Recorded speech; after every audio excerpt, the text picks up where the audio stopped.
আজ কথা বলবো আ অ্যাসেপ্টিক মেনিনজাইটিস নিয়ে।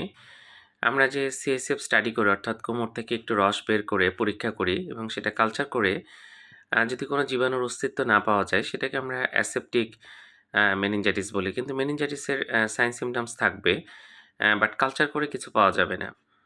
তো কখন এরকম পাওয়া যায়? এটা একটা কোয়েশ্চেন অনেকের হতে পারে। যেকোনো ভাইরাল যে মেনিনজাইটিস গুলো হয়, সেটা কিন্তু আমরা যদি কালচার করি সিএসএফ স্টাডি করে তাহলে কিন্তু কিছুই পাওয়া যাবে না। তো এটা পাওয়া যায় এবং ভাইরাল মেনিনজাইটিস পাওয়া যায়।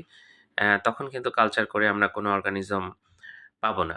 এটাকে আমরা অ্যাসেপ্টিক মেনিনজাইটিস বলি, এটা মনে রাখতে হবে। এছাড়া কিছু ব্যাকটেরিয়াল ইনফেকশন কিন্তু সেটাতেও কিন্তু কালচার করে কিছু না পাওয়া যেতে পারে। সেরকমও হয়।